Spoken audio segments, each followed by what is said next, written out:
2026년 6월 11일 목요일 우리에게 새날 새 아침을 주신 하나님께 감사드립니다. 다 함께 사도신경으로 신앙 고백하시겠습니다. 나는 전능하신 아버지 하나님 천지의 창조주를 믿습니다. 나는 그의 유일하신 아들 우리 주 예수 그리스도를 믿습니다.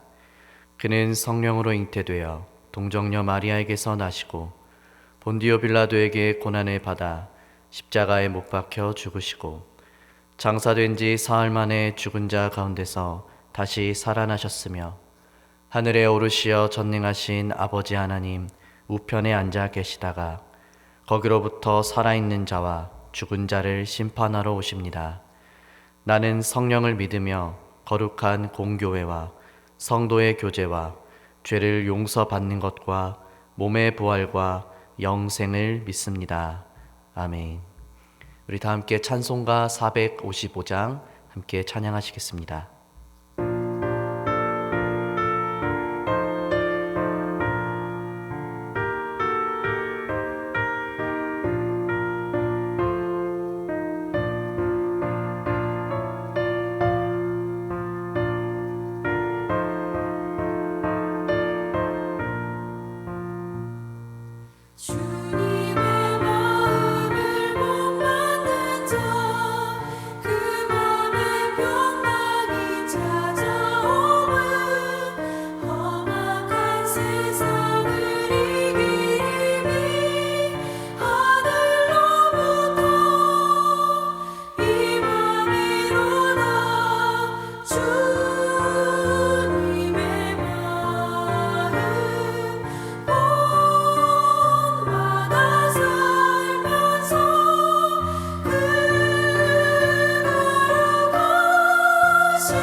그런즉 형제들아 어찌할까?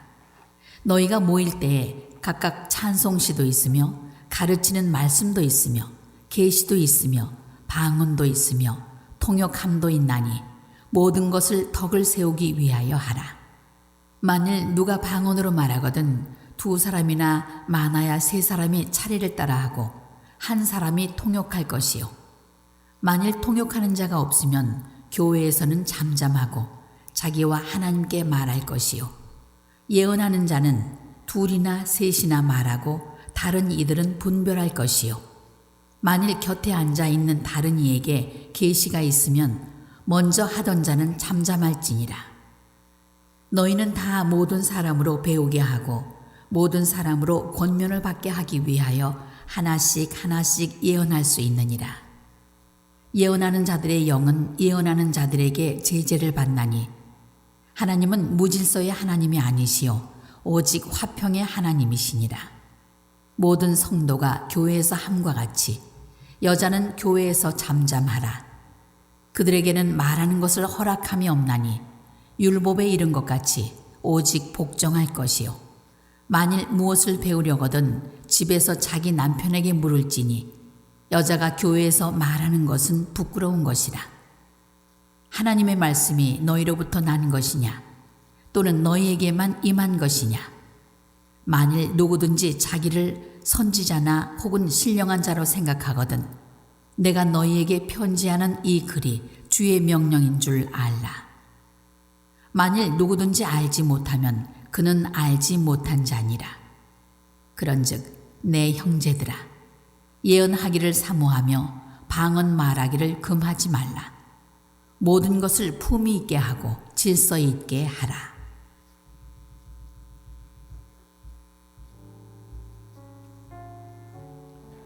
우리 이 시간 마음을 모아 세 가지의 기도 제목을 놓고 함께 기도하겠습니다. 첫 번째로 오늘 우리에게 주신 말씀 앞에서 우리의 눈과 마음과 귀를 열어주시고 깨닫게 하셔서 진리의 말씀대로 순종하며 걸어가는 복된 날이 되게 하여 주옵소서. 두 번째로 사랑하는 성도들의 가정과 일터를 지켜주시고 오늘도 여러 질병과 원치 않는 사고 및 삶의 문제로 어려움에 처한 성도들을 위해 함께 기도하겠습니다. 세 번째로 매주일 오후 진행되는 피택 안수 집사님과 피택 권사님 교육위에 함께하여 주시고 성령의 권능으로 붙들어 주옵소서. 가든 한글문화학교를 기억하시고 섬기는 이들에게 능력과 지혜를 더하시며 풍성한 열매가 맺히게 하여 주옵소서. 우리 세 가지의 기도 제목을 가지고 함께 기도하시겠습니다.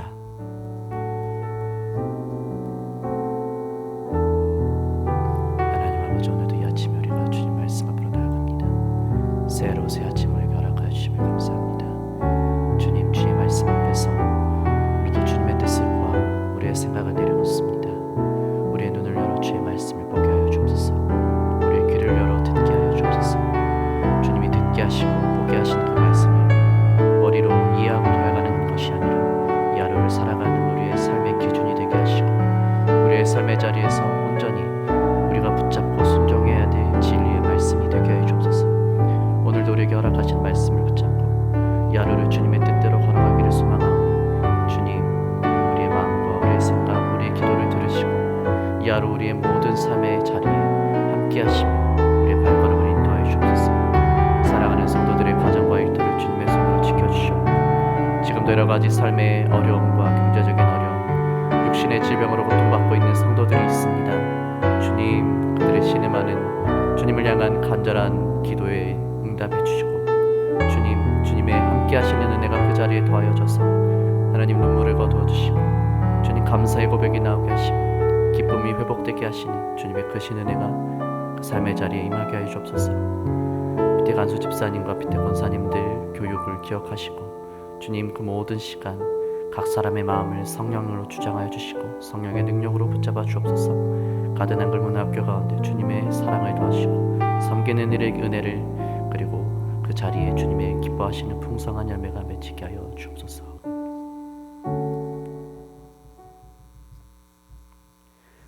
주님, 우리가 지금 이 자리에서 우리의 마음을 합하여 간절히 기도합니다. 주님의 선하신 뜻대로 이루어지기를 간구합니다. 예수님의 이름으로 기도드립니다. 아멘.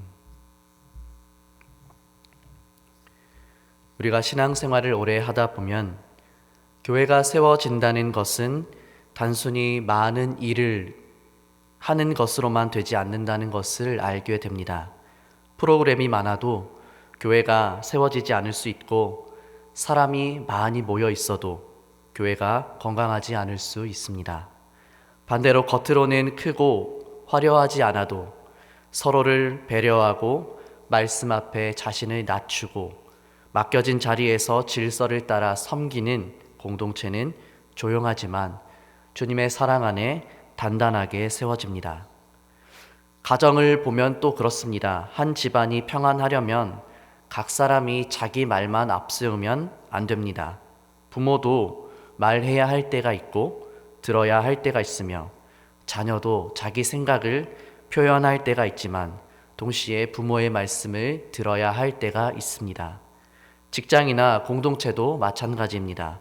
아무리 좋은 의견이라도 모두가 동시에 말하면 혼란이 되고, 아무리 필요한 일이라도 각자 자기 방식으로만 하면 오히려 전체가 어려워지는 것을 경험하게 됩니다. 좋은 뜻이 있다고 해서 언제나 좋은 결과가 있는 것은 아닙니다. 좋은 뜻은 좋은 질서 안에 담길 때 공동체를 살리는 힘이 된다는 것을 우리는 오늘 말씀을 통해 보게 될 것입니다. 오늘 본문의 고린도 교회도 바로 이 문제 앞에 있었습니다. 고린도 교회는 열심이 없는 교회가 아니었습니다. 오히려 은사가 많고 표현도 많고 예배 안에서 여러 가지 영적인 활동이 활발했던 교회였습니다. 그러나 그 모든 것이 교회를 세우는 방향으로 흘러가지 못할 때 은혜의 자리는 혼란의 자리가 되고 말았습니다. 분명 하나님께서 주신 은사인데도 그것이 자기 중심적으로 사용될 때 공동체에는 덕이 아니라 어려움이 생겼다라는 것입니다. 그래서 바울은 오늘 본문의 말씀을 통해 고린도 교회의 예배와 공동체의 중요한 기준을 세웁니다. 그 기준은 매우 분명합니다. 모든 것을 덕을 세우기 위하여 하라는 것입니다. 그리고 오늘 본문의 마지막에 보시면 모든 것을 품위 있게 하고 질서 있게 하라는 말씀으로 본문의 말씀을 끝맺고 있습니다. 다시 말해 하나님께서 기뻐하시는 예배는 단순히 뜨거운 예배가 아니라 서로를 세우는 예배라는 것입니다. 하나님께서 기뻐하시는 교회, 하나님이 기뻐하시는 모임은 각자가 자기 은사를 마음대로 자기를 위해 드러내는 공동체가 아니라 사랑 안에서 절제하며 질서 가운데 함께 세워가는 공동체, 교회라는 것입니다. 오늘 말씀은 우리에게 항상 덕을 세우고 질서를 따라 살아가라고 말씀하십니다. 우리의 말과 우리의 태도와 우리의 섬김이 하나님 앞에서 교회를, 누군가를 살리는 방향으로 가야 한다는 말씀입니다.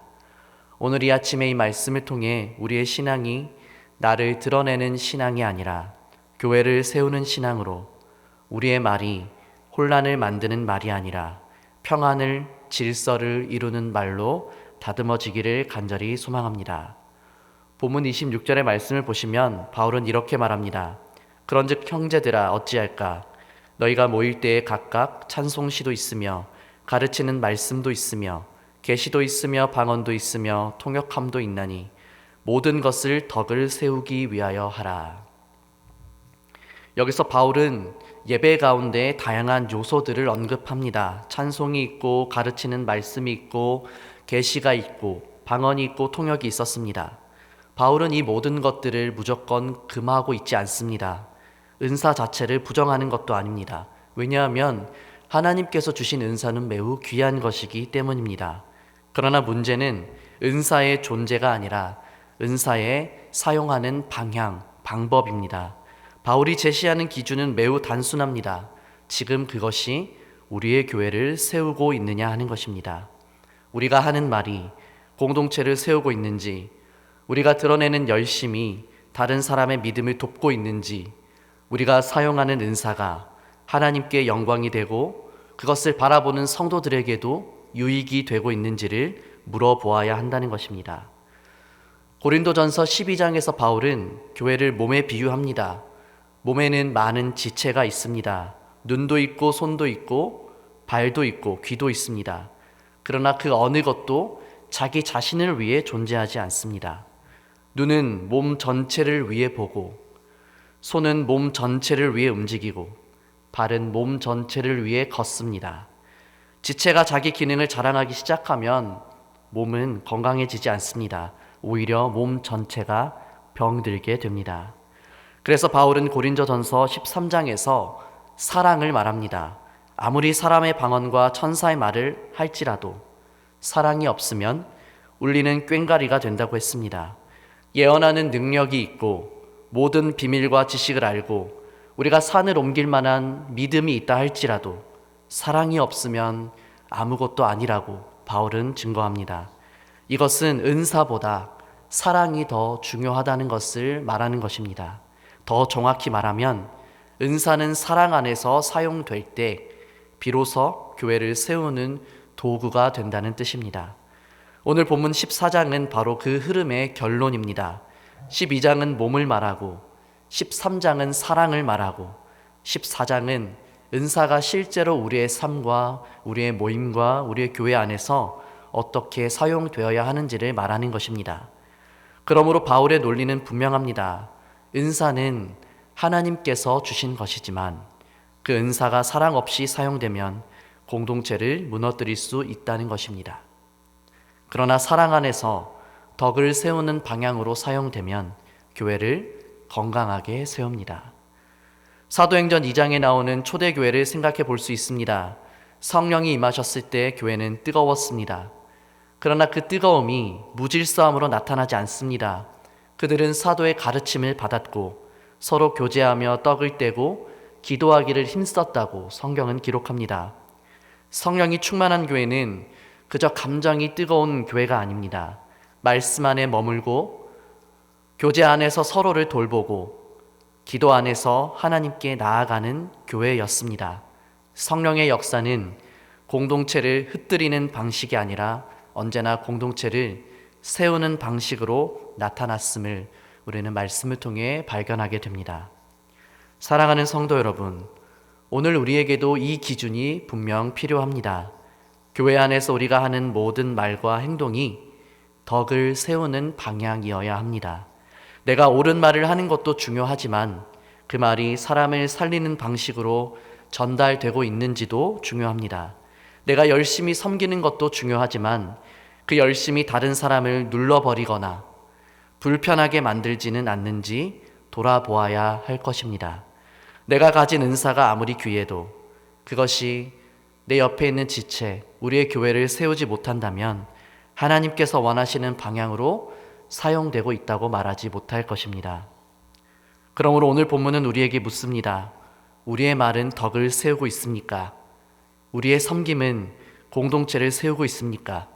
우리의 열심이 하나님께 영광이 되고 성도들에게 유익이 되고 있습니까? 신앙의 성숙은 우리가 많은 것을 아는 데 있지 않습니다. 많은 말을 하는 데도 있지 않습니다. 진정한 성숙은 내가 가진 것을 하나님을 위해, 공동체를 위해 사랑으로 사용할 때 바로 그때 이루어지는 줄 믿습니다. 이제 27절 이하의 말씀을 보면 바울은 예배 안에서 방언과 예언이 어떻게 사용되어야 하는지 구체적으로 말을 하고 있습니다. 방언을 말할 때는 2사람이나 많아도 3사람이 차례대로 말하고 반드시 통역이 있어야 한다고 합니다. 통역하는 사람이 없으면 교회 안에서는 잠잠하고 자기와 하나님께 말하라고 합니다. 예언하는 사람도 2이나 3이 말하고 다른 이들은 분별하라 합니다. 또 다른 사람에게 계시가 있으면 먼저 말하던 사람은 잠잠하라고 합니다. 여기서 반복되는 중요한 단어가 있습니다. 차례대로, 잠잠하라, 분별하라는 표현입니다. 바울은 은사를 억누르는 것이 아니라 은사가 공동체 안에서 질서 있게 사용되도록 지도하고 있습니다. 이것은 매우 중요합니다. 성령의 역사는 사람을 통제 불가능한 상태로 몰아가는 것이 아니라 오히려 성령의 역사는 사람을 절제하게 하고 공동체를 배려하게 하며 하나님의 뜻에 순종하게 한다는 것입니다. 본문 32절은 예언하는 자들의 영은 예언하는 자들에게 제재를 받나니 라고 기록합니다. 이것은 성령의 감동을 받았다는 이유로 아무렇게나 말해도 되는 것이 아니라는 뜻입니다. 나는 감동을 받았기 때문에, 나는 계시를 받았기 때문에 어쩔 수 없다는 식으로 행동해서는 안 된다는 뜻입니다. 하나님께서 주시는 은혜는 사람을 무책임하게 만들지 않습니다. 성령의 사람은 오히려 더 절제할 줄 안다고 성경은 말씀하십니다. 갈라디아서 5장에 나오는 성령의 열매 가운데 하나가 절제입니다. 사랑과 희락과 화평과 오래 참음과 자비와 양선과 충성과 온유와 절제는 성령께서 우리 안에 맺어주시는 열매입니다. 그러므로 성령 충만은 무질서한 흥분이 아닙니다. 성령 충만은 사랑으로 말하고 오래 참고 온유하게 대하며 절제하고 하나님의 뜻을 따라 자신을 다스리는 모습으로 나타난다는 것을 기억하시기 바랍니다. 본문 33절에서 바울은 그 이유를 하나님 자신의 성품에서 찾고 있습니다. 하나님은 무질서의 하나님이 아니시요 오직 화평의 하나님이시니라. 교회가 질서를 따라야 하는 이유는 단순히 운영을 잘하기 위해서가 아니라 하나님께서 무질서의 하나님이 아니라 질서의 하나님이시기 때문입니다. 하나님은 혼란의 하나님이 아니라 평안의 하나님이십니다. 그러므로 하나님을 예배하는 공동체는 바로 이 하나님의 성품을 반영해야만 합니다. 창세기 1장을 보시면 하나님께서 세상을 창조하실 때 혼돈 가운데 질서를 세우셨습니다. 빛과 어둠을 나누시고 물과 물을 나누시고 바다와 땅을 구분하시고 각 생명체가 있어야 할 자리를 정하셨습니다. 하나님의 창조 사역은 혼돈을 방치하는 것이 아니라 질서를 세우는 일이었습니다. 질서는 하나님의 창조 세계 안에 담긴 아주 중요한 원리입니다. 선한 열심도 질서 없이 계속되면 사람을 지치게 만들 수 있습니다. 그러나 하나님이 주시는 지혜로운 질서는 우리 모두를 살리는 방향으로 흐른다는 것입니다. 오늘 본문의 후반부에 나오는 34절과 35절은 조금 조심스럽게 다루어야 합니다. 바울은 여자는 교회에서 잠잠하라고 말합니다. 이 말씀을 읽을 때 우리는 본문 전체의 흐름 안에서 이해를 해야 됩니다. 바울은 여기서 여성을 무가치하게 여기거나 모든 여성의 기도와 예언을 절대적으로 금지한다고 보는 것이 아니라 고린도전서 11장에서 말하듯이 여자가 기도하거나 예언하는 상황 자체를 전제하고 있다는 것입니다. 그러므로 오늘 본문에서 바울이 다루는 핵심은 여성의 존재를 낮추는 것이 아니라 당시 고린도 교회 예배 안에서 일어나던 특정한 무질서와 부적절한 말의 문제를 바로잡는 데 있습니다. 본문 전체에서 바울은 남자든 여자든 누구든지 공동체의 질서를 깨뜨리는 방식으로 말해서는 안 된다고 가르칩니다. 방언하는 사람도 통역이 없으면 잠잠해야 하고 예언하는 사람도 다른 사람에게 계시가 있으면 잠잠해야 하며 질문이나 말도 예배의 질서를 무너뜨리는 방식이 되어서는 안 된다는 것입니다. 결국 바울이 말하는 핵심은 예배 안에서 누구도 자기 말과 자기 표현을 공동체의 덕보다 질서보다 앞세워서는 안 된다는 뜻입니다. 사랑하는 성도 여러분, 이것은 오늘 우리 교회 생활에도 매우 실제적인 말씀입니다. 우리는 말을 해야 할 때가 있고 잠잠해야 할 때가 있습니다. 권면해야 할 때가 있고 기다려야 할 때가 있습니다.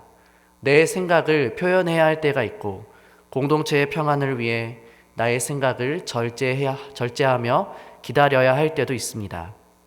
신앙이 성숙하다는 것은 언제나 많은 말을 하는 것이 아니라 성숙한 사람은 말의 때를 알고 침묵의 때를 알고 공동체를 세우는 방식을 안다는 것입니다.